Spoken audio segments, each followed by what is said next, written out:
ultimately we sort of knew we wanted to, in the first act, show Padraig as sort of the world thinks he is, the second act, how he actually is, and then the third act sort of reconcile the two. And that was sort of a structure that we developed. And then it really came when we filmed him going down the stairs. It was once we could answer why he was leaving at the end of the film, I think that's when we understood we were done. And that took 5 years. So, but it's been an amazing journey. It's been an honor. And Padraig's really to be commended, not only for the work that he does, but being so open to me during the process to tell his story. I would take a little umbrage at maybe that I'm in the third act of my life. I got many acts to go. Pork, in introducing the film, James referenced the unexpected time that we're living in right now, and I think we're all doing a lot of reflecting about the need to be able to bridge divides. And I wonder, based on your experience, what you've been thinking about the past week and here in the United States of America, what is needed to bridge divides. Is this a very kind of almost quaint way of getting around to mentioning the name Donald Trump?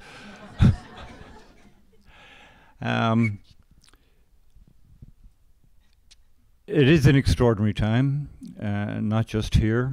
It's an extraordinary time in Britain, and the elections coming up in France, and the swing to the right there is in full sway. Nicolas Sarkozy is now doing rallies like Donald Trump used to do.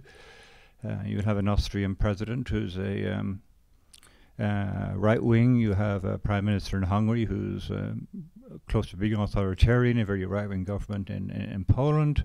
And of course you have Britain with its Brexit. But it seems to me, and I have been working on this on another, two other things I'm working on, but one that I'm developing is that I think the problem in this country is that we don't know the other person.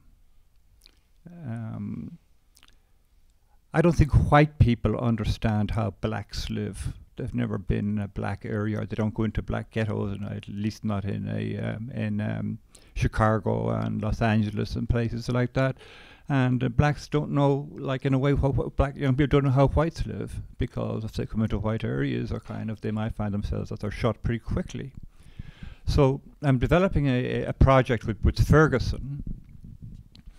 And the idea is that we will begin with maybe a group of 10 young youths from Ferguson, and they will come and stay in one of the middle to lower middle class areas of St. Louis, and they will stay there for a week. And they will go around and they will do nothing more than talk to people. Ordinary people, day after day. How are you? What are you doing? Oh, you followed this? Oh, I followed that too. Gee, I didn't know. That's really funny. We have something, and they'll just get to know each other. And then after that, to take a group of white people into Ferguson, and deep into Ferguson, and have them stay there for a week, and have them go through a similar process. And if that kind of works, then I would enlarge on it and start trying to expand and create circles and more circles, or kind of large concentric circles of people going from one part to another. And I think people on the East Coast have little awareness of how people in middle or rural America live, and people in rural America have little idea of people live in quote-unquote big cities on East Coast or West Coast. So if you had developed a project like this on some scale, beginning at one level, of getting to know each other. Because one thing about Washington is that the people who make policies in Washington for communities, black, white, Latino, whatever, they have no idea. They have no idea how people actually live in those communities. Joe Biden put it very well in an interview. He said the Democratic Party had become pedigreed. That is, in the administration you got a job if you're from Yale or from Harvard, But if you were from Illinois State College, you weren't even considered. It was elite. And in fact, it was the whole process of the Democratic Party was non-democratic. Barack's turn, okay, Hillary, you're up next. No one run against you. Where's that pesky Bernie? What's he doing? Christ, can't he just get out of the way? This was not an open process. And I think we all have to start looking at no othering is what we are doing right now. We think everybody who voted for Donald Trump is kind of a racist and a hater. They're not. They're human beings. And the way the model I use is that there are two kind of persona in each of us. There's the ideological self, and there's kind of the person self. And the ideological self is either nationalist, can be racist, can be communist, can be free market, conservative, ultimately.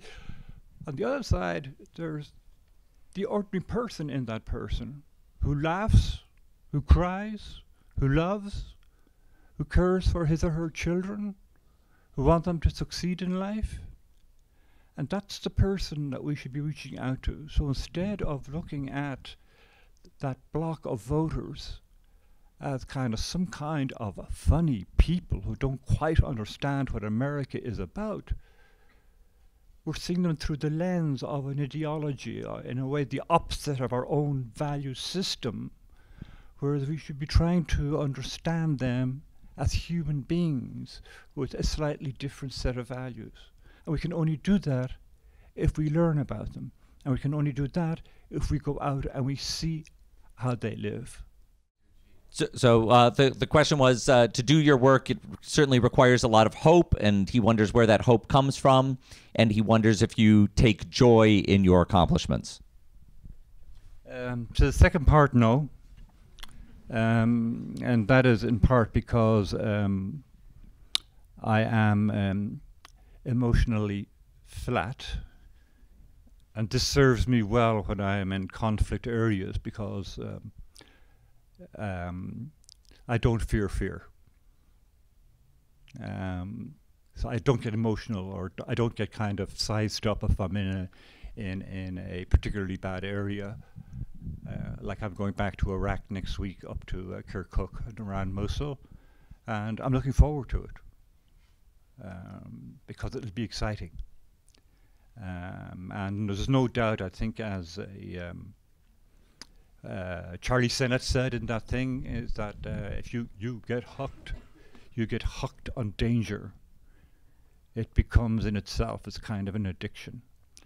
You know, I totally relax the more dangerous the situation I'm in.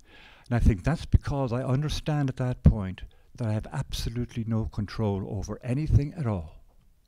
It's almost like a peaceful moment. You don't have to worry about this or that or the other, or what may happen or what may not happen, or the rest of your life.